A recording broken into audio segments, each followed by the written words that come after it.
السلام عليكم ورحمة الله. وعليكم السلام ورحمة الله وبركاته. الحمد لله نحمده ونستعينه ونستغفره ونؤمن به ونتوكل عليه ونشهد أن لا إله إلا الله وحده لا شريك له ونشهد أن سيدنا ومولانا محمدا عبده ورسوله صلى الله تعالى عليه وعلى آله وأصحابه وبارك وسلم تسليما كثيرا. أما بعد فأعوذ بالله من الشيطان الرجيم. بسم الله الرحمن الرحيم. إن الذين قالوا ربنا الله ثم استقاموا فلا خوف عليهم ولا هم يحزنون.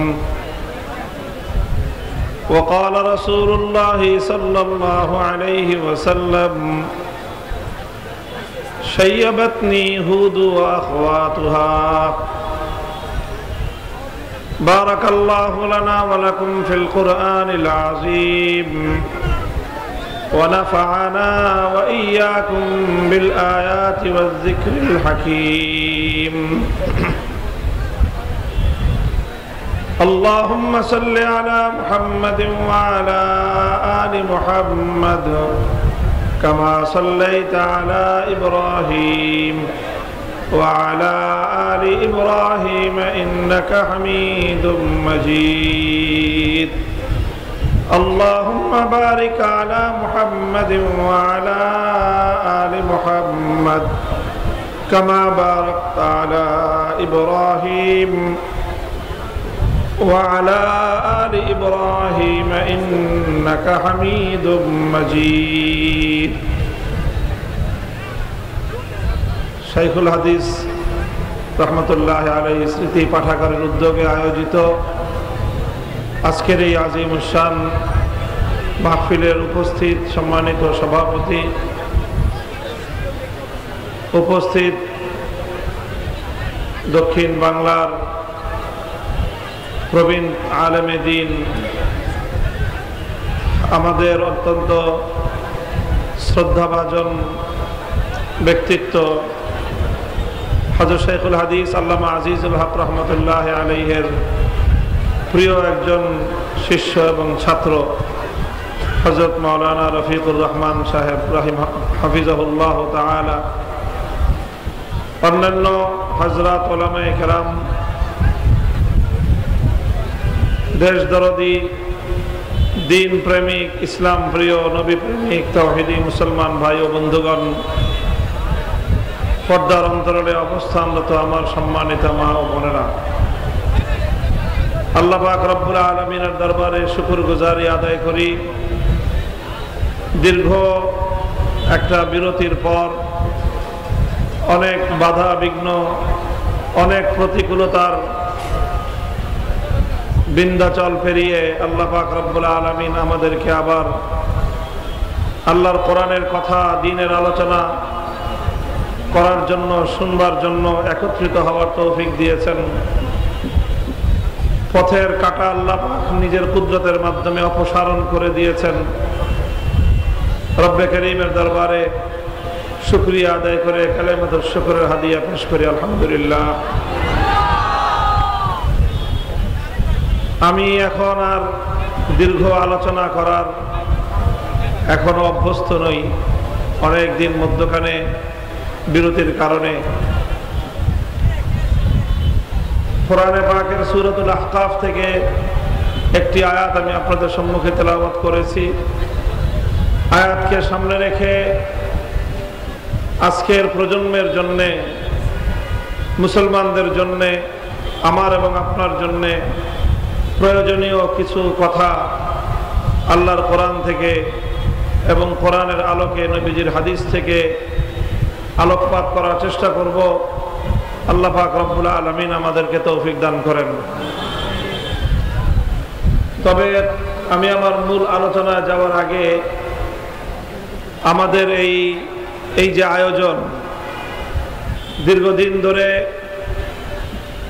আপনাদের সাথে আমাদের সম্পর্ক, ভালোবাসার সম্পর্ক, এটা শুধু আমার সম্পর্কই নয়, বরং আমার পূর্বপুরুষ থেকেই শুরু করে খুলনাবাসীর মানুষের সাথে, খুলনাবাসীর সাথে একটা বিশেষ হৃদ্যতাপূর্ণ সম্পর্ক আমরা বয়ে চলেছি। শাইখুল হাদিস আল্লামা আজিজুল হক রহমতুল্লাহ আলাইহি মনে হয় বাংলাদেশে সবচেয়ে বেশি তিনি প্রোগ্রাম করতেন বৃহত্তর খুলনা অঞ্চলেই।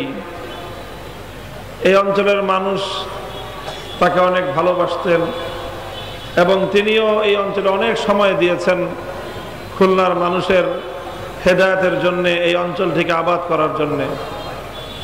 সেই থেকে শুরু, আমিও আমার কর্মজীবনের দীর্ঘ সময় ধরে সেই 2000 সালের সময় থেকে, গোড়া থেকে চলতি শতকের প্রায় প্রায় শিখি শতাব্দী আপনাদের সাথে আমার হৃদ্যতা, ভালোবাসা, আন্তরিকতার সম্পর্ক।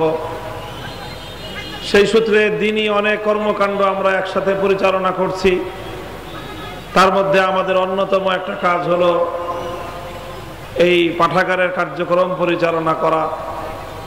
শাইখুল হাদিস রহমতুল্লাহ আলাইহি স্মৃতি পাঠাগার, এই পাঠাগারের অনেকগুলি কর্মসূচি রয়েছে। তার মধ্যে অন্যতম একটা হলো যে প্রতি বছর আমরা একটা মাহফিল করে থাকি এবং এই মাহফিলের মাধ্যমে আপনাদের সাথে আমার দেখা হয়, সাক্ষাৎ হয়, কিছু আলোচনা এবং আলোকপাত করার সুযোগ হয়। তো আপনারা কি চান যে এই মাহফিলটা এবং শাইখুল হাদিস পাঠাগারের অন্যান্য কার্যকলাপ সুন্দরভাবে পরিচালিত হোক? তো এটা অবশ্যই আপনাদের ভালোবাসা, আন্তরিকতার পরিচায়ক। আপনারা চান এবং আপনারা এর জন্য যার যার সাধ্যমতো ভূমিকাও রাখেন। আপনারা জানেন যে আজকে আমাদের যে মাহফিলটা, এটা আজকে নির্ধারিত তারিখ ছিল না। এর নির্ধারিত তারিখ ছিল আরো 3 দিন আগে, গত 19শে অক্টোবর।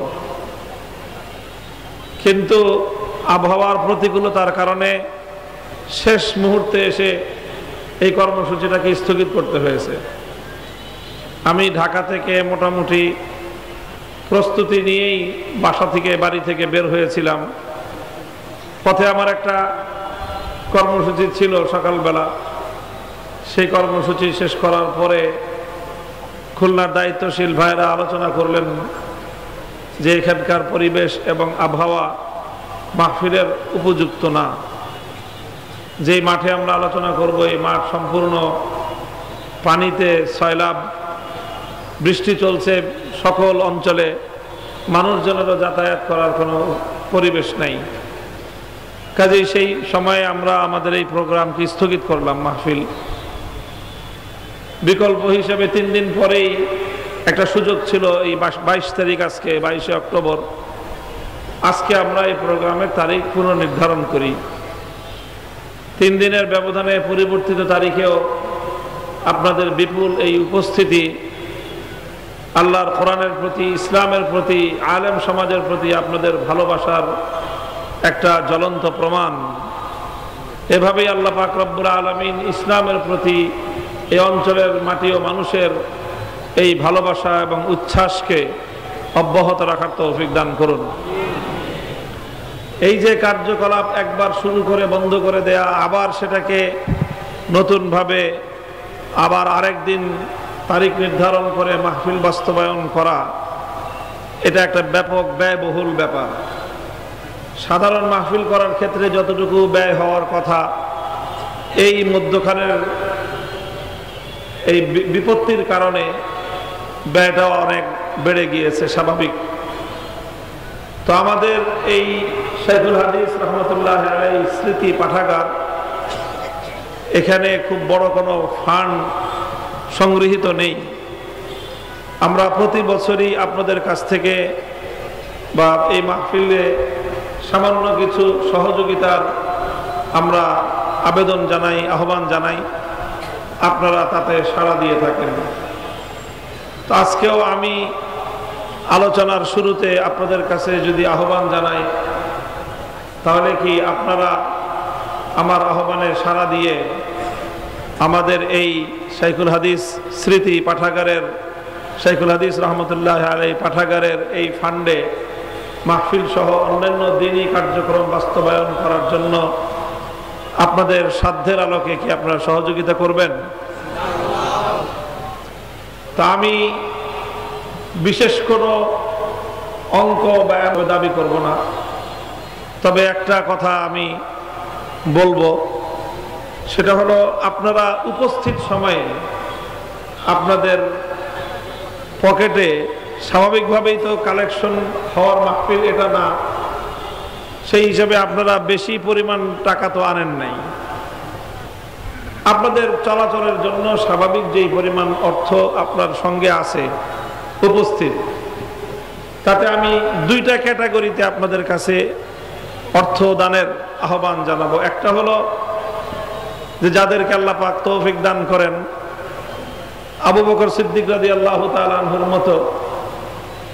আবু বকর সিদ্দিক রাদিয়াল্লাহু আনহু তো তবুক যুদ্ধের সময় নিজের বাড়িতে গিয়ে যা ছিল সব নিয়ে আসছেন। আমি আপনাদেরকে বাড়িতে যেতে বলবো না, উপস্থিত সময়ে পকেটে যা আছে, যদি কারো বাড়িতে যাওয়ার জন্য ভাড়ার প্রয়োজন হয় সেই ভাড়াটা রাখবেন, আর ভাড়াটা বাদে বাকি আপনার পকেটে যেই পরিমাণ নগদ অর্থ আছে সেটা আপনারা দিয়ে দিবেন। এটা হলো একটা ক্যাটাগরি, এটা হলো ফার্স্ট ক্যাটাগরি, সিদ্দিকি ক্যাটাগরি এটা। আর দ্বিতীয় ক্যাটাগরি হলো যে সবটা দিতে না পারলেও অন্তত আপনার পকেটে হাত দিয়ে সবচেয়ে বড় যেই নোটটা আছে, আমাদের বাংলাদেশের টাকার সবচেয়ে বড় নোট কত? 1000। যার পকেটে 1000 আছে সে 1000।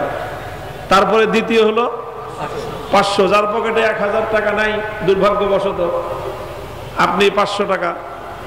যার পকেটে 500 টাকাও নাই, তারপরে তৃতীয় নোট হলো 200 টাকা, তারপরে হলো 100 টাকা, তারপরে হলো 50 টাকা। আমি আর 50 টাকার নিচে নামতে চাই না। আমাদের বিগত সরকারের উন্নয়নের জোয়ারে দেশে যে অবস্থা হয়েছে দ্রব্যমূল্যের, তাতে 50 টাকার নিচে এখন ভাড়া দিলে রিক্সাওয়ালারাও খুব রাগ করে। ভিক্ষুকরা কোন রকম 20 টাকায় মন কষ্টের সাথে রাজি হয়।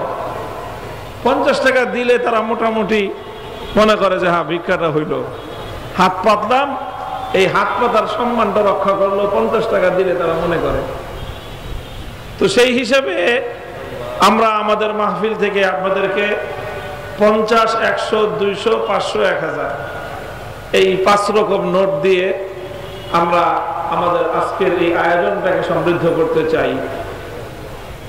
আপনারা কি আমার সাথে আমার এই আহ্বানে সাড়া দিতে প্রস্তুত আছেন? ইনশাআল্লাহ। কারা কারা প্রস্তুত আছেন হাত তুলেন তো একটু। আল্লাহ পাক সবাইকে কবুল করেন। এই হাতটা একটু রাখেন, হাতটা রাখবেন। এই হাতটা রেখে 2 হাত উঠান, 2 হাত। হাত একটু কম দেখা যাইতেছে, কারণ 2 হাতের মধ্যে কোন পকেটে টাকা আছে বলা তো যায় না। এই 2 হাত দোনো পকেটে ঢুকাবেন, যার যেই পকেটে টাকা আছে। এই যারা যারা আছেন তাড়াতাড়ি নেমে পড়েন। তো যারা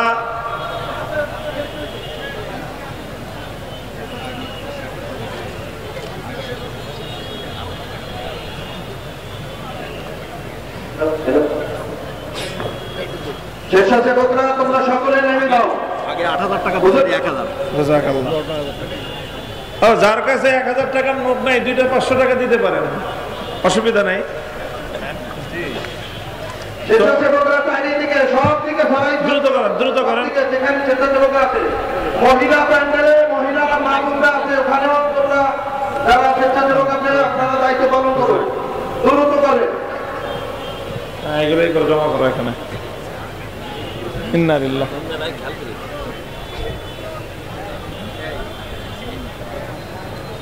স্বেচ্ছাসেবকরা সব দিকে যান, রাস্তার পাশে আশেপাশে সব দিকে লোক আছে, সবাই মহিলা প্যান্ডেলে।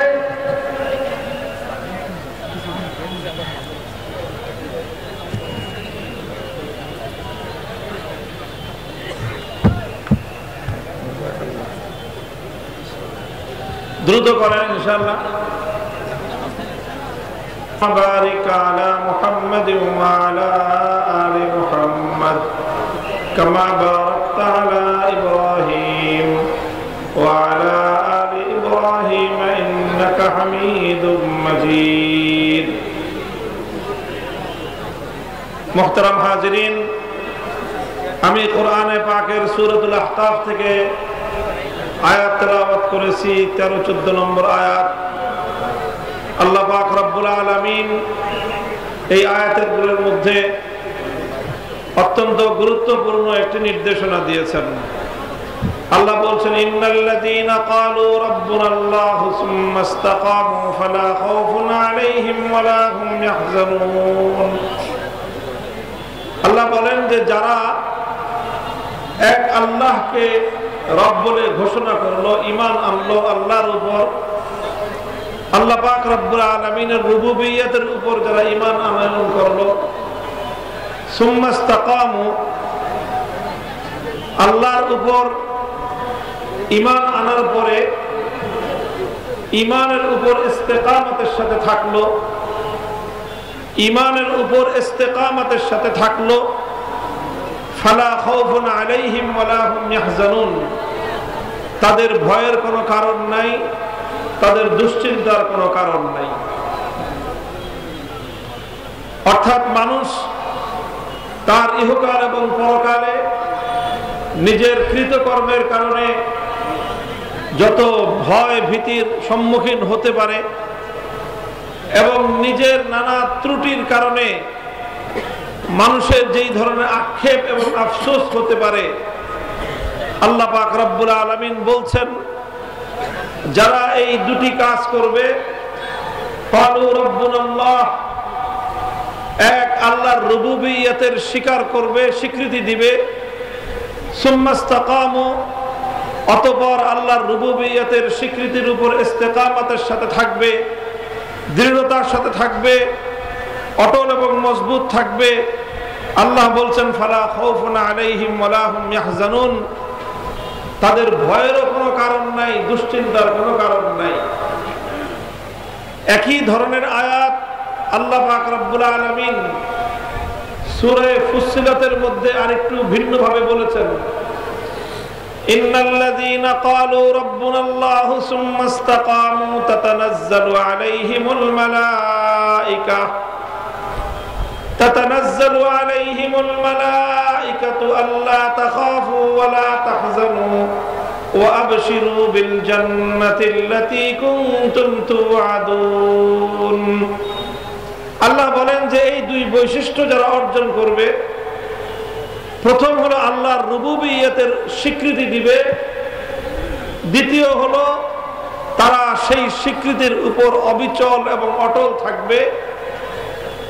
তাদের জন্য আল্লাহর পক্ষ থেকে একটা বিশেষ পুরস্কারের ঘোষণা আল্লাহ দিয়েছেন, তাতানাজ্জালু আলাইহিমুল মালায়েকা, যে সেই সকল লোকদের নিকট আল্লাহর পক্ষ থেকে ফেরেশতারা আগমন করবে।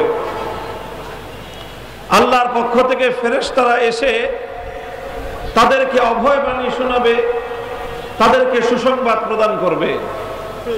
অধিকাংশ মুফাসসিরিনে কেরামদের মতে ফেরেশতাদের এই আগমনটা হবে দুনিয়ার জীবনে, পরকালের জীবনে না, দুনিয়ার জীবনেই তাদের নিকট ফেরেশতারা আসবে। নূরানী ফেরেশতা আল্লাহ পাকের কখন আসবে?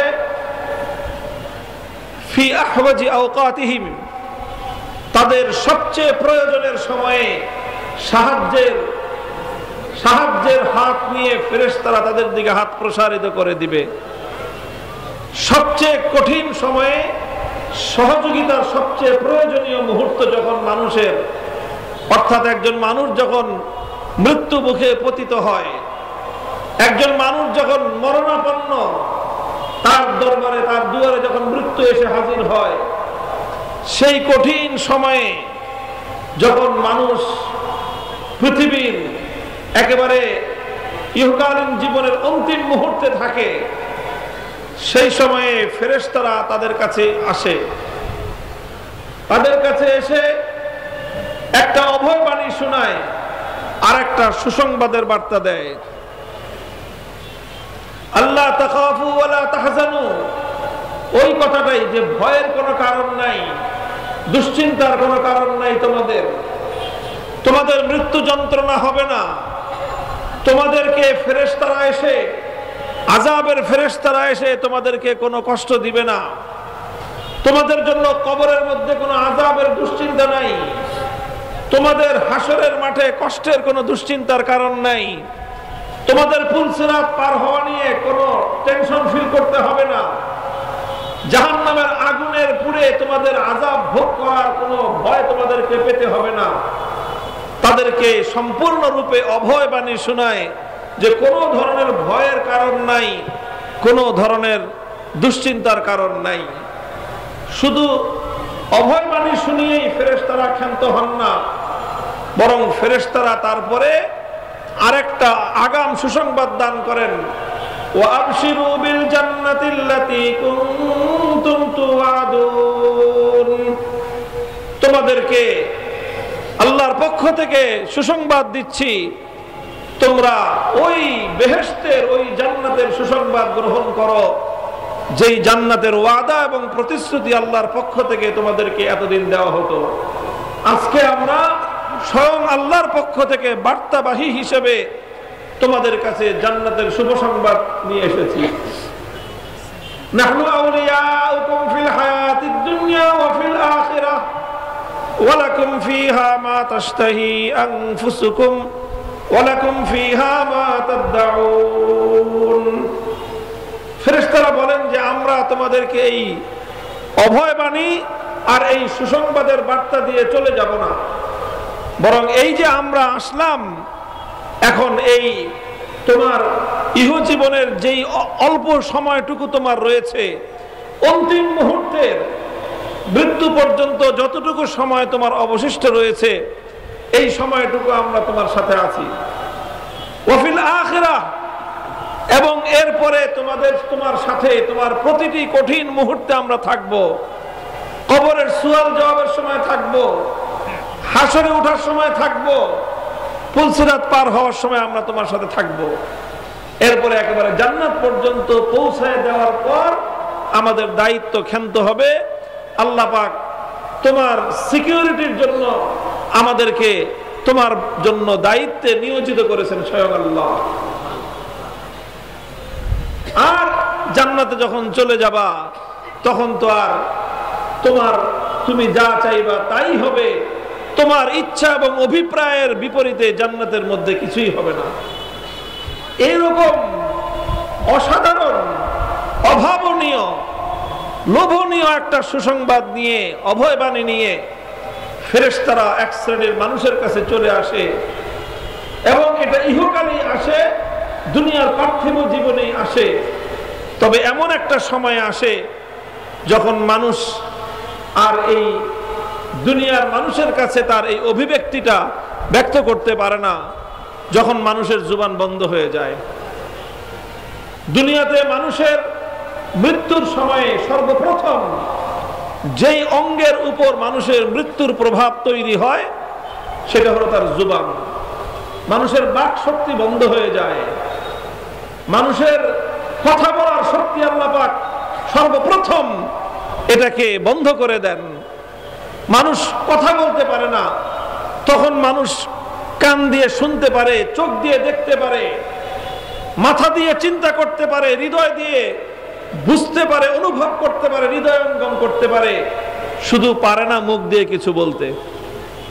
যদি বলতে পারত দুনিয়ার মানুষ ওই সময়ের কথা, মৃত্যুর সময়ের অভিব্যক্তি, মৃত্যুর সময়ের দৃশ্যগুলো যদি মানুষ ব্যক্ত করতে পারত, তাহলে দুনিয়াতে ঈমান বিল গায়ব, না দেখে না শুনে বিশ্বাস করার যে ফজিলত, এই ব্যাপারটা থাকতো না।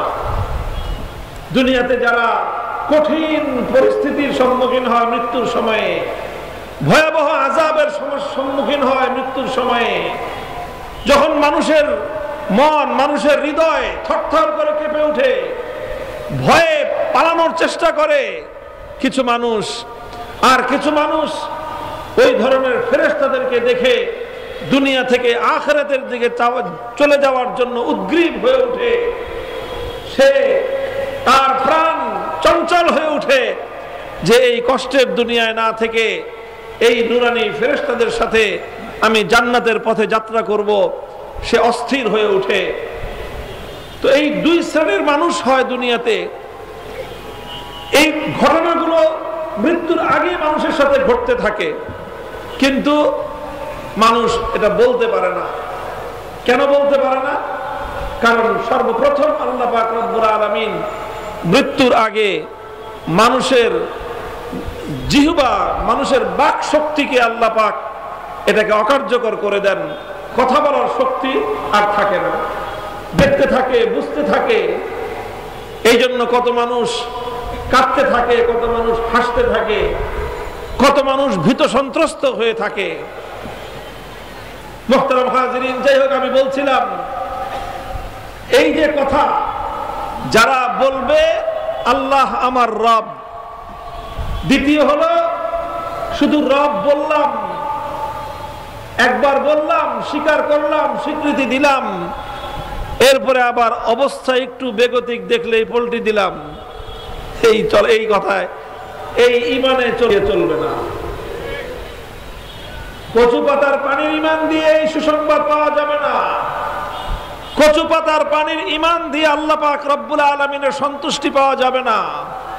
কচু পাতার পানির ইমান দিয়ে আখিরাত এবং পরকালে যাওয়ার সময়ে এই অভাবনীয় গার্ড অফ অনার, এই সম্মানের ইস্তেকবাল এবং সম্ভাষণ পাওয়া যাবে না। এর জন্য এক আল্লাহর রুবুবিয়তের উপর আল্লাহকে রব বলে যেমন ঘোষণা করতে হবে, স্বীকার করতে হবে, অতঃপর তার উপর ইস্তেকামতের সাথে থাকতে হবে। ইস্তেকামতের সাথে থাকতে হবে। রাসূল সাল্লাল্লাহু আলাইহি ওয়াসাল্লামকে জিজ্ঞাসা করলেন সাহাবী, ইয়া রাসূলুল্লাহ, আপনি আমাকে একটা উপদেশ দিবেন, একটা উপদেশ দিবেন, লা আসআলু আন আহাদিন বাদাকা, আমি এই বিষয়ে আর কারো কাছে যদি যেন আমার জিজ্ঞাসা করতে না হয়। একটা এমন কথা আপনি আমাকে বলবেন যে এক কথায় যেন আমার সবকিছু হয়ে যায়, সব সমস্যার যেন সমাধান হয়ে যায়, আমার সব বিপদ যেন কেটে যায়, আমার যা প্রাপ্তি সব কিছু যেন আমি পেয়ে যাই। এক কথা বলবেন। এমন একটা প্রশ্ন করলেন, ইয়া রাসূলুল্লাহ, মুরনি বিআমরিন লা নাসআলু আন আহাদিন বাদাক, এমন একটা নির্দেশ আপনি আমাকে দিন যে নির্দেশের বিষয়ে আর কাউকে আমার কিছু জিজ্ঞাসা করতে হবে না। এক কথা দিয়ে যেন আমি আমার সকল কিছু পার হয়ে যেতে পারি। নবী আকরাম সাল্লাল্লাহু আলাইহি ওয়াসাল্লাম এই ধরনের প্রশ্নের জবাবে চমৎকার করে বললেন, কুল আমানতু বিল্লাহি সুম্মা ইসতাকিম, কুল আমানতু বিল্লাহ সুম্মা ইসতাকিম।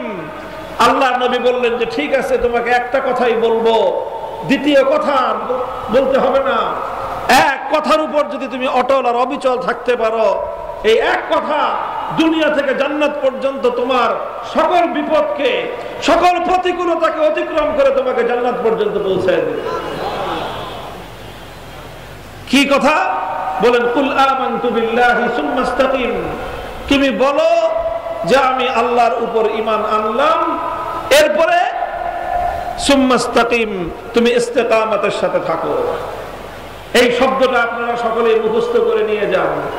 ছোট্ট একটা শব্দ, আরবি শব্দ ইস্তেকামত। কি শব্দ বলেন? ইস্তেকামত বলেন। ইস্তেকামত শব্দ, ইস্তেকামত অনেক বড় কথা, ইস্তেকামত অনেক বড় ফজিলতের কথা। ইস্তেকামত এটা অনেক বড় আল্লাহ পাকের দান। আল্লাহ পাক যাকে এই দান, এই অনুগ্রহ আল্লাহ পাক যার উপরে করেন, যাকে আল্লাহ পাক ইস্তেকামতের তৌফিক দান করেন, তাকে আল্লাহ পাক উভয় জগতের সকল কল্যাণ আল্লাহ দান করলেন। সুফিয়ান সৌরি রাহমাতুল্লাহ আলাইহি বলেছেন, আল ইস্তিকামাতু ফিদ দুনিয়া কাল মুরুরি আলা সিরাতি ফিল আখিরাহ ওয়া কিলাহুমা আহাদ্দু মিনাস সাইফি ওয়া আদাক্কু মিনাশ শার। ইস্তিকামাত শব্দের অর্থ হলো অটলতা, অবিচলতা, স্থিরতা, কোন একটা কিছুর উপর অটল এবং অবিচল থাকতে পারা, এটার নাম হলো ইস্তিকামাত। হযরত সুফিয়ান সৌরি অত্যন্ত উঁচু মাপের একজন তাবেঈ, একজন জলিলুল কদর মুহাদ্দিস, অনেক বড় মুহাদ্দিস, অনেক বড় ফকিহ। তিনি বলেন ইস্তিকামাত হলো কেমন? তিনি বলেন একটা দৃষ্টান্তের মাধ্যমে যে পৃথিবীতে ইস্তিকামাতের উপর থাকা আর আখিরাতে পুলসিরাত পার হওয়া, এই দুটো এক সমান। যে দুনিয়াতে ইস্তিকামাতের সাথে থাকতে পারবে সে আখিরাতে পুলসিরাত পার হতে পারবে। কাজেই যারা চায় তারা আখিরাতে পুলসিরাত পাড়ি দিবে, তাদের জন্য রাস্তা হলো দুনিয়াতে ইস্তিকামাতের সাথে থাকতে হবে। পুলসিরাতে উঠে আপনি পুলসিরাতে উঠলেন, দীর্ঘ পুল, অনেক লম্বা একটা ব্রিজ, এবং আক্ষরিক অর্থে এটা একটা ব্রিজ। কারণ পুলসিরাতটা কি জিনিস? কোরআন এবং হাদিসের মধ্যে সব জায়গায় শুধু as-সিরাত বর্ণনা করা হয়েছে। পুল শব্দটা আমরা বাংলা বা এই ফার্সি, হিন্দি এই ধরনের ভাষায় যুক্ত করেছি পুল। আসল শব্দ হলো as-সিরাত। শব্দ কি? as-সিরাত। সিরাত মানে হলো এমনি পথ। তবে পুলসিরাত আমরা কেন বলি? কারণ as-সিরাত বলে যেই পথটাকে বোঝানো হয়েছে সেই পথটা সাধারণ পথ নয়। সেই পথটা হলো জাহান্নামের উপর দিয়ে একটা পথ। আখিরাতের পরকালের যেই ভূগোল, পরকালের যে মানচিত্র হবে, সেই মানচিত্রের মধ্যে তিনটা অংশ থাকবে। কয়টা অংশ? এক অংশে থাকবে হাসরের মাঠ, আর তার বিপরীত দিকে আরেক দিকে থাকবে জান্নাত, বেহেশত। একদিকে হলো হাসরের মাঠ আর তার বিপরীত দিকে হলো বেহেশত বা জান্নাত। এই হাসরের মাঠে থাকবে সকল মানুষ, সব মানুষ, আউয়ালুহুম ওয়া আখিরুহুম, আদম আলাইহিস সালাম থেকে নিয়ে শুরু করে কিয়ামতের পূর্ব দিনে জন্মগ্রহণকারী সর্বশেষ আদম সন্তান, সকল মানুষ এই হাসরের মাঠে তাদেরকে জমায়েত হতে হবে। আল্লাহ পাক সব মানুষকে হাসরের মাঠে একত্রিত করবেন, হিসাব কিতাব হবে। এরপরে এখান থেকে মানুষ জান্নাতের উদ্দেশ্যে রওনা করবে। হাসরের মাঠ থেকে জান্নাতে যাওয়ার জন্য মধ্যখানে বিরাট একটা গ্যাপ আছে, খালি জায়গা। ওই জায়গাটাই হলো জাহান্নাম। ওই জায়গাটাই কি? জাহান্নাম, দোজখ। অর্থাৎ মানচিত্রটা হলো এই, এদিকে হাসরের মাঠ, মধ্যখানে জাহান্নাম, তারপরে হলো খোদার জান্নাত এবং বেহেশত।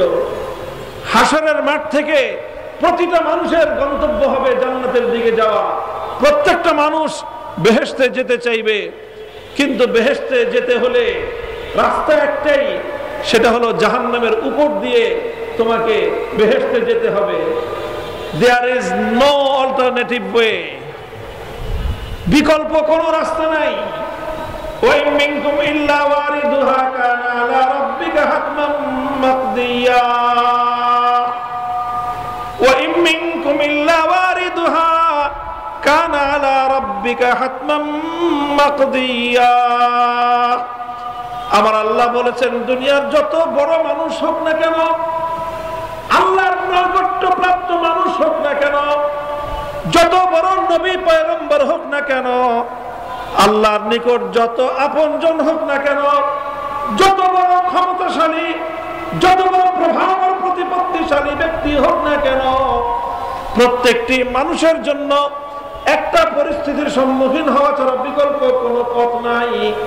ওয়া ইম মিনকুম ইল্লা ওয়ারিদুহা, প্রতিটা মানুষকে হাসরের মাঠ থেকে জাহান্নামের উপর দিয়ে অতিক্রম করা ছাড়া ভিন্ন কোনো পথ নাই। ভিন্ন কোনো পথ নাই। আপনারা পদ্মার এপারের মানুষ, যারা পদ্মার এই পারের মানুষ, এখন তো পদ্মা সেতু দিয়ে ঢাকার দিকে যান।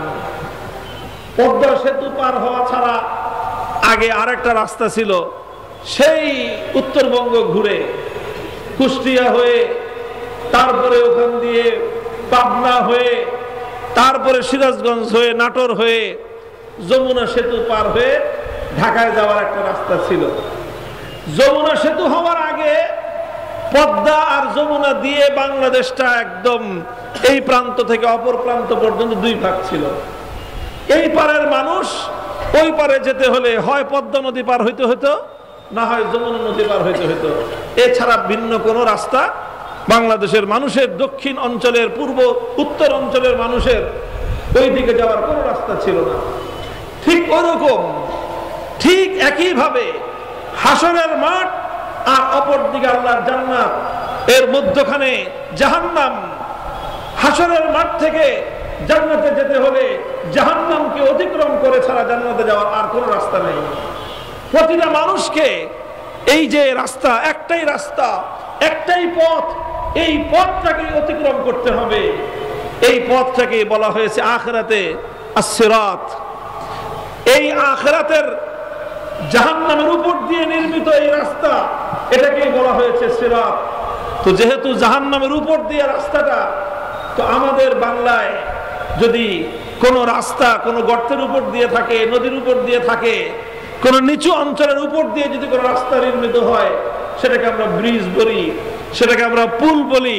এই জন্য বাংলায় আস-সিরাত শব্দের সাথে পুল লাগায়া দিয়ে যুক্ত করা হয়েছে পুল সিরাত। এই যে পুল সিরাত পাড়ি দিয়ে অপর প্রান্তে যাওয়ার সুযোগ আছে। সুফিয়ানে সৌরি রহমতুল্লাহ আলাইহি বলেছেন যে তুমি পুল সিরাত পাড়ি দিয়ে খোদার জান্নাতে যেতে চাও, চাই কি না বলেন? জান্নাতে যাওয়ার ইচ্ছা কার কার আছে? আল্লাহ সকলকে কবুল করেন, আল্লাহ সবাইকে জান্নাত পর্যন্ত পৌঁছায় দেন। হাত নামান। জান্নাত পর্যন্ত যেতে হলে কি পাড়ি দিতে হবে? কি পাড়ি দিতে হবে? পুল সিরাত। আরবিতে কোরআনের ভাষায় আস-সিরাত, আর আমরা বাংলায় বলি পুল সিরাত। অসুবিধা নাই বলতে, কারণ এই সিরাত, এই রাস্তাটা সাধারণ কোনো রাস্তা নয়। এই রাস্তাটা একটা ব্রিজ হবে, এই রাস্তাটা একটা পথ, একটা পুল হবে। এই জন্য এটাকে আমরা পুল সিরাত বলি। সুফিয়ান রহমতুল্লাহ আলাইহি বলেন, তুমি যদি আখিরাতে পুল সিরাত পাড়ি দিতে চাও, তাহলে তোমাকে দুনিয়াতে সেটার একটা প্রস্তুতি নিতে হবে। আখিরাতের পুল সিরাত দুনিয়াতে তার জন্য অনুশীলন করতে হবে, তার জন্য প্র্যাকটিস করতে হবে। আখিরাতের পুল সিরাত পাড়ি দেওয়ার দুনিয়ার প্র্যাকটিসটা হলো দুনিয়াতে তোমাকে ইস্তেকামতের সাথে থাকতে হবে। আল ইস্তেকামাতু ফিদ দুনিয়া কাল মুরুরি আলা সিরাতি ফিল আখিরাহ ওয়া কিলাহুমা আহাদ্দু মিনাস সাইফি ওয়া আদাক্কু মিনাশ শার। সুফিয়ান সৌরি রাহমাতুল্লাহ আলাইহি বলেন, দুনিয়াতে ইস্তেকামতের সাথে থাকা আর আখিরাতে পুল সিরাত পাড়ি দিয়ে খোদার জান্নাতে যাওয়া, উভয়টা এক সমান। আর উভয়টা হলো তরবারির চেয়েও ধারালো, চুলের চেয়েও চিকন, চুলের চেয়েও সরু চিকন।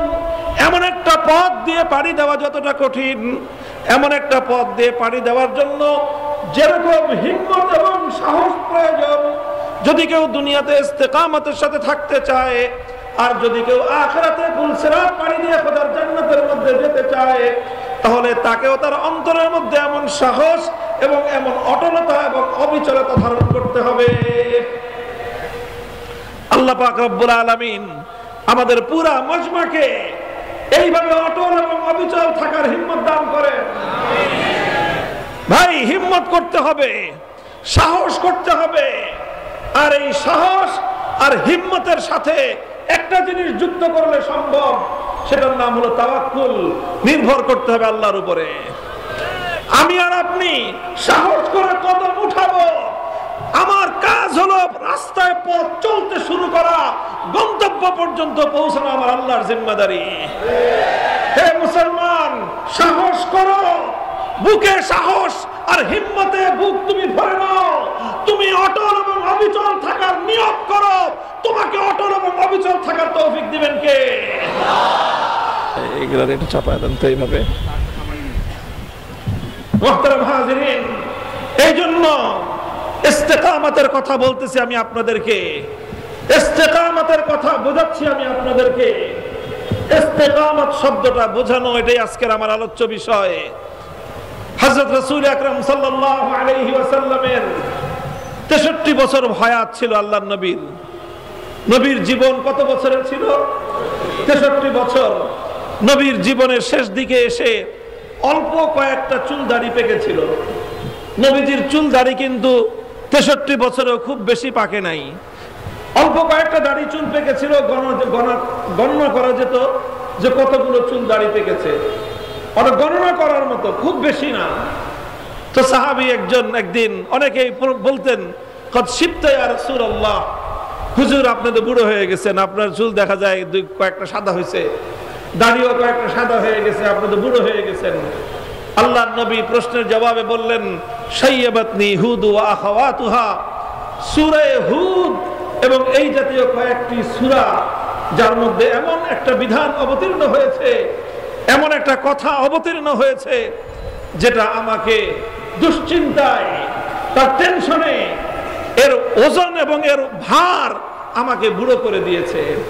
মানুষ যখন অতিমাত্রায় টেনশন করতে থাকে, মানুষের উপর যখন তার অতিমাত্রায় চাপ প্রয়োগ হয়, সে যখন মানসিক কোনো চাপে পড়ে, তখন মানুষের শরীর ভেঙে পড়ে।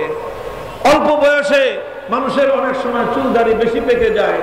কারো কারো এমনিতেই আপনার শারীরিক যে হরমোন জনিত কারণে পাকে, আবার কারো বংশীয় কারণে পাকে তাড়াতাড়ি চুল দাড়ি, আবার অনেকের চুল দাড়ি দ্রুত পেকে যায় দুশ্চিন্তার কারণে, মানসিক টেনশনের কারণে।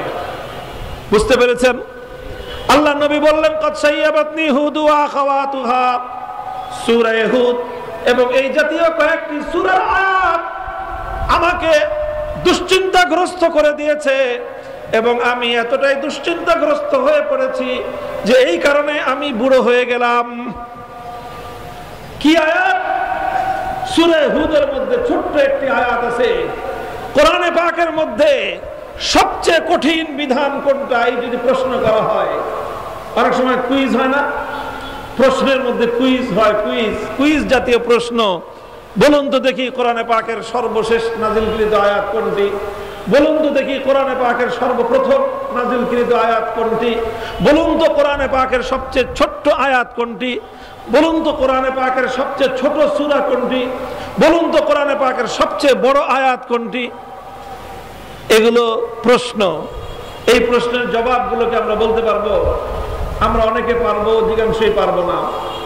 যারা পারবো তারা কেন পারবো, আর যারা পারবো না তারা কেন পারবো না? কারণ আমাদের সঙ্গে কোরআনের সম্পর্ক দুর্বল। আমাদের কোরআন নিয়ে আমাদের কিউরিসিটি নাই, কোরআন নিয়ে আমাদের অনুসন্ধিৎসা নাই, আল্লাহর কোরআন সম্পর্কে জানার আগ্রহ আমাদের মধ্যে নাই। এই জন্য কোরআনে পাকের গুরুত্বপূর্ণ প্রশ্নগুলো আমরা জবাব দিতে পারবো না, সহজ সহজ প্রশ্ন। তো ওই রকম একটা প্রশ্ন হলো, যদি প্রশ্ন করা হয় বলুন তো কোরআনে পাকের মধ্যে সবচেয়ে কঠিন যেই বিধান, সবচেয়ে কঠিন যেই আয়াতটি অবতীর্ণ হয়েছে, সবচেয়ে কঠোর যেই বিধানটি আল্লাহর পক্ষ থেকে অবতীর্ণ হয়েছে, সেটি কোন বিধান, কোন আয়াত? তাহলে সেই প্রশ্নের জবাব হবে সেটি সূরা হুদের আয়াত।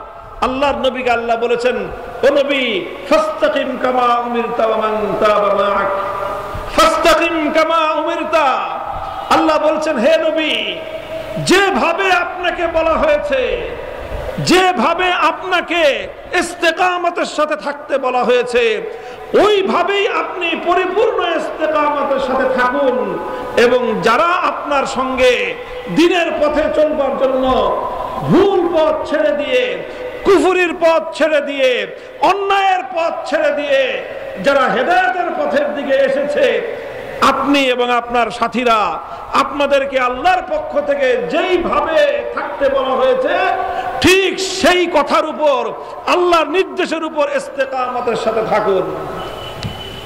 আল্লাহ পাক যখন আল্লাহ নবীকে এই কথা বললেন, নবীজি দুশ্চিন্তাগ্রস্ত হয়ে গেলেন। ইয়া আল্লাহ, আপনি যেভাবে বলেছেন ওইভাবেই পরিপূর্ণ ইস্তেকামতের সাথে থাকা, এটা তো মামুলি বিষয় নয়, এটা তো কঠিন বিষয়, এটা তো অনেক অনেক কঠোর একটা বিধান। এই বিধান কিভাবে পালন করব? আল্লাহর হুকুমের উপর শতভাগ অটল, অবিচল, দৃঢ় এবং মজবুত থাকা, সাধারণ কথা নয়, চারটিখানি কথা নয়। কেমনে থাকবো, কিভাবে এই বিধান আমি পূরণ করব, এই চিন্তা করতে করতে আমার নবীর মুখের দাড়িগুলো পেকে গেছে, নবীজির মাথার চুলগুলো পেকে গেছে। মুহতারাম হাজিরিন, বলছিলাম ইস্তেকামতের কথা। এই হলো ইস্তেকামত। শাইখুল ইসলাম ইবনে তাইমিয়া রাহমাতুল্লাহি আলাইহি বলেছেন, আল ইস্তিকামাতু আফজালুল কারামাহ। আল ইস্তিকামাতু আফজালুল কারামাহ। মানুষ বুজুর্গ খোঁজে, আল্লাহওয়ালা খোঁজে, তালাশ করে সবচেয়ে বড় বুজুর্গ কে আছে। কার বুজুর্গ খোঁজার জন্য কি করে, দেখে কার কি পরিমাণ কেরামত আছে, খোঁজে না মানুষ। এই কারামাত থাকে। ও কারামাতুল আউলিয়া হাক্কুন। আল্লাহওয়ালা বিশেষ বান্দা, বিশেষ বুজুর্গদের অনেক কারামাত থাকে। এই কারামাতের মাধ্যমে মানুষ অনেক সময় আল্লাহওয়ালা চিনতে পারে, বুজুর্গ চিনতে পারে। তো কারামাত কি জিনিস? শাইখুল ইসলাম ইবনে তাইমিয়া রাহমাতুল্লাহি আলাইহি বলেন, আল ইস্তিকামাতু আফজালুল কারামাহ। এই পৃথিবীতে যত বুজুর্গের যত কারামাত থাকতে পারে, যত আল্লাহওয়ালার যত কারামাত থাকতে পারে, সবচেয়ে উত্তম কারামাত, সবচেয়ে বড় কারামাত হলো যে ব্যক্তি ইস্তেকামতের সাথে থাকতে পারে। হযরত জুনায়েদ বাগদাদী রাহমাতুল্লাহি আলাইহির জীবনীতে একটা ঘটনা আসে। কোন একজন মানুষ তার কথা শুনেছে যে বাগদাদের মধ্যে এরকম এক বড় বুজুর্গ আছে, অনেক বড় আল্লাহওয়ালা। তো সেই লোকটা ওনার নাম শুনেছে অনেক, মনে করছে এত বড় বুজুর্গ, সারা পৃথিবীতে যার নাম, এত বড় আল্লাহওয়ালা, অনেক সারা দুনিয়াতে তার সুনাম সুখ্যাতি, না জানি তার কত কেরামতি থাকবে। তো লোকটা আসছে কেরামতি দেখার জন্য বুজুর্গের কাছে, যে দেখি হুজুরের কিরকম কেরামতি আছে। মনে করছে কেরামতি মানে হলো আকাশে উড়াল দিয়ে যাবে, মনে করছে কেরামতি মানে হলো যে আগুনের উপর দিয়ে হেঁটে চলে যাবে, কেরামতি মানে হলো পানির উপর দিয়ে দৌড়ে চলে যাবে। এরকম সে একটা ভাবসাব নিয়ে আসছে কেরামতি দেখার জন্য। এসে অনেক দিন থাকছে, প্রায় 1 মাস পর্যন্ত থেকেছে সে। 1 মাস পরে হতাশ হয়ে সে হুজুরকে বলতেছে যে হুজুর, আপনার নাম শুনছিলাম অনেক, আপনি অনেক বড় বুজুর্গ, আপনি অনেক বড় আল্লাহওয়ালা, অনেক নেককার মানুষ। মনে করছি আপনার কাছে কত কারামত থাকবে, কিন্তু 1 মাস দেখলাম আপনাদের কোনো কেরামতই দেখতে পারলাম না। হতাশ হয়ে বাড়িতে ফিরে যেতেছি। তো জুনায়েদ বাগদাদী চিন্তা করলেন, লোকটা তো আসলে সঠিক বিষয়টা বুঝতে পারে নাই, তাকে বুঝায় দেওয়া দরকার। অন্তত সে আমার কাছে থাকুক বা না থাকুক, সঠিক রাস্তাটা চিনায় দেওয়া দরকার। জুনায়েদ বাগদাদী তাকে জিজ্ঞাসা করলেন, আচ্ছা তুমি যে 1 মাস আমার কাছে থেকেছো, আমাকে খুব ভালো করে ফলো করেছো না? হ্যাঁ, খুব লক্ষ্য করছি। রাতের অন্ধকারে আপনার কোনো কেরামতি দেখা যায় কিনা? রাতের বেলায় আপনার চোখ দিয়ে আলো বের হয় কিনা? দেখছি যে না, আমাদের ঘর অন্ধকার, আপনার ঘর অন্ধকার থাকে। আমি দেখেছি দিনের বেলায় হাঁটার সময়ে আপনার পা যেখানে পড়ে সেখান থেকে সঙ্গে সঙ্গে ঘাস উঠে কিনা? দেখছি যে না, ঘাস টাস কিছুই উঠে না। তো যেরকম আমি, আপনি ওরকমই। 1 মাস দেখলাম যে আপনার কোনো কেরামতি নাই। তাই খুব লক্ষ্য করছে? খুব ভালো করে লক্ষ্য করেছি। তুমি 1 মাসের মধ্যে আমাকে আল্লাহর নবীর সুন্নতের খেলাফ কোনো কাজ করতে দেখেছো? যে কোনো একটা কাজে আমি আমার নবীর সুন্নাহর আদর্শ পরিপন্থী কোনো কাজ করেছি? 1 মাসের মধ্যে কোনো একটা কাজের ক্ষেত্রে অন্য কোনো ভাবে কাজ করেছি, এটা দেখেছো? কয় না, এটা তো দেখি নাই, এটা তো দেখি নাই। কয় তাহলে দেখো যে একটা মানুষ 1 মাস চললো, 1 মাস তার শোয়া বসা, উঠা চলা ফেরা, খাওয়া দাওয়া সব কিছুর মধ্যে সে নবীর তরিকা, নবী করিম সাল্লাল্লাহু আলাইহি ওয়াসাল্লামের সুন্নতের অনুসরণ করলো। 1 মাসের মধ্যে সুন্নতের খেলাফ যার কোনো কাজ নাই, এই পৃথিবীতে এর চেয়ে বড় কোনো কারামত থাকতে পারে না। অর্থাৎ এটাই হলো ইস্তেকামত। অটল থাকতে হবে, মজবুত থাকতে হবে, দৃঢ় থাকতে হবে। এই ইস্তেকামতের সাথে থাকতে পারলে দুনিয়াতে যারা ইস্তেকামতের সাথে থাকতে পারবে, আখিরাতে তারা পুলসিরাত পার হতে পারবে। ইস্তেকামতের আলোচনায় বিভিন্ন কিতাবের মধ্যে একটা গল্প লেখা হয়, বিভিন্ন কিতাবের মধ্যে একটা গল্প লেখা হয়। গল্পটার ভুল ব্যাখ্যা বুঝবেন না, আমি ব্যাখ্যা সহ বলতেছি। একজন বুজুর্গ দেখেন যে এক জায়গায় একটা লোককে একেবারে রাস্তার মধ্যখানে তাকে ফাঁসি কাষ্ঠে ঝুলায়ে মৃত্যুদণ্ড দিয়ে রাখা হয়েছে। তার হাত নাই, দোনো হাত কাটা, দুই পাও কাটা। তো লোকটা গিয়ে তার হাতে পায়ে চুম্বন করতে লাগলো। তো মানুষজন দেখে হতবাক হয়ে গেল, যেই লোকটাকে মৃত্যুদণ্ড দেওয়া হয়েছে এর চিহ্নিত দাগী একটা অপরাধী, মারাত্মক ভয়ঙ্কর এক অপরাধী। সে প্রথমে চুরি করে ধরা পড়ছে, তার এক হাত কেটে দেওয়া হয়েছে। এরপরে আবার চুরি করে ধরা পড়ছে, তার উল্টা দিকে বাম পা কেটে দেওয়া হয়েছে। এরপরেও সে চুরি ছাড়ে না, আবার চুরি করে আবার ধরা পড়ছে, ওর আরেক হাত কাটা গেছে।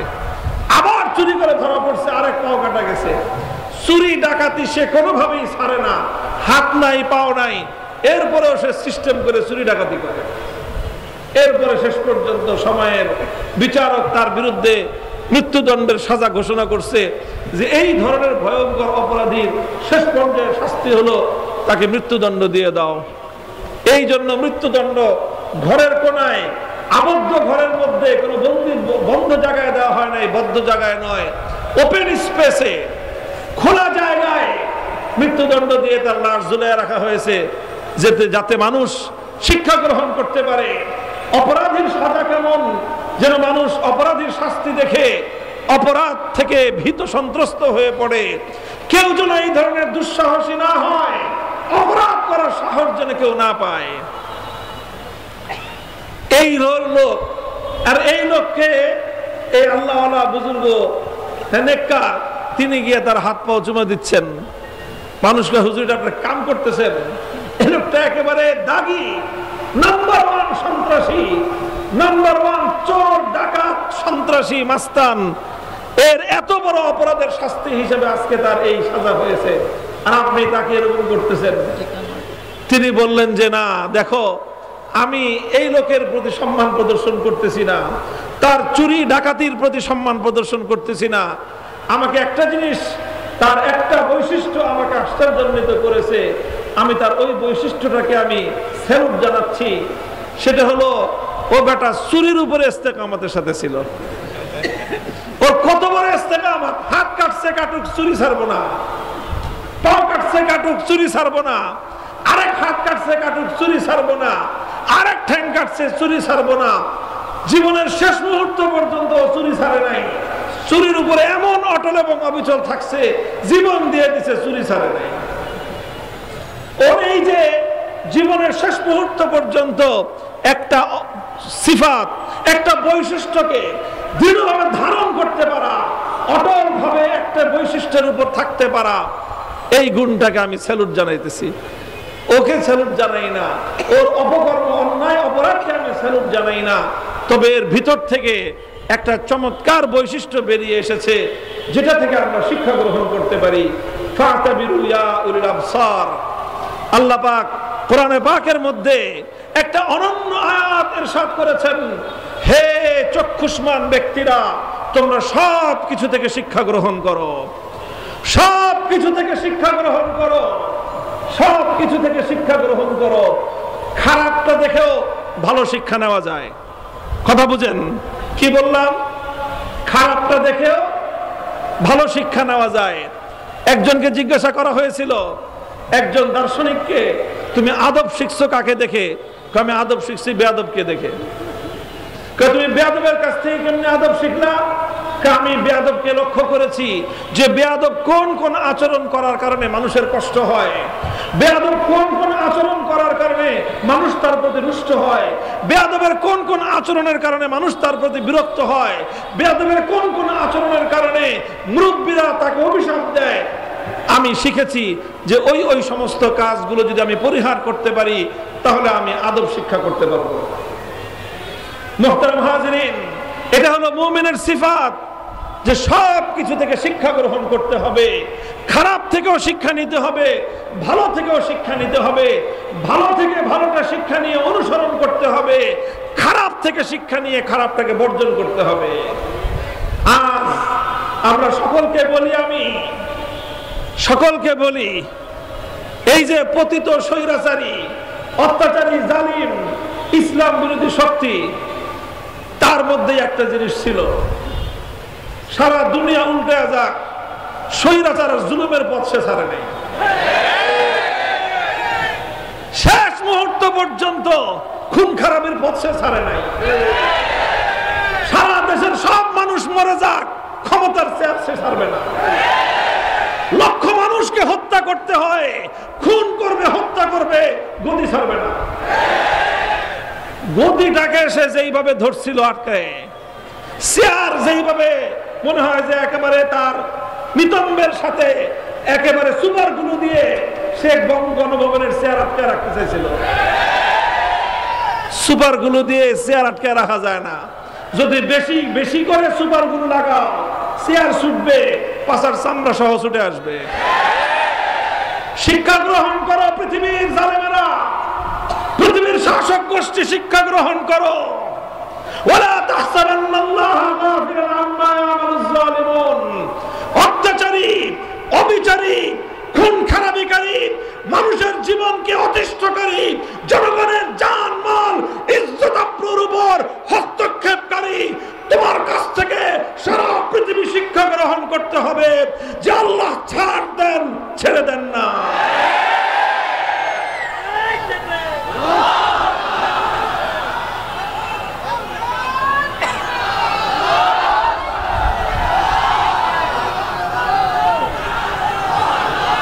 মুহতারাম হাজিরিন, আমি কাটা কাটা কিছু কথা বললাম। ইসলামের ইতিহাস এই ধরনের ঘটনার দ্বারা ভরপুর। শুধু ইস্তেকামত কিতাবের পাতায় নয়, ইস্তেকামত এবং অবিচলতার কথা শুধু তাফসীরের গ্রন্থে নয়, ইস্তেকামত আর অবিচলতার কথা শুধুমাত্র হাদিসের পাতা আর হাদিসের ব্যাখ্যা গ্রন্থের পাতায় নয়, বরং ইসলামী ইতিহাসের 1400 বছরের প্রতিটি যুগ, প্রতিটি শতাব্দী উম্মতের আলেম সমাজ, উম্মতের আল্লাহর প্রিয় বান্দাগণ, উম্মতের মুজাহিদিনে ইসলাম, আল্লাহর দ্বীনের পথে যারা সংগ্রামী, তারা ইস্তেকামতের দৃষ্টান্ত স্থাপন করে দুনিয়ার মানুষের সামনে ইস্তেকামতের সবক দিয়ে গেছেন।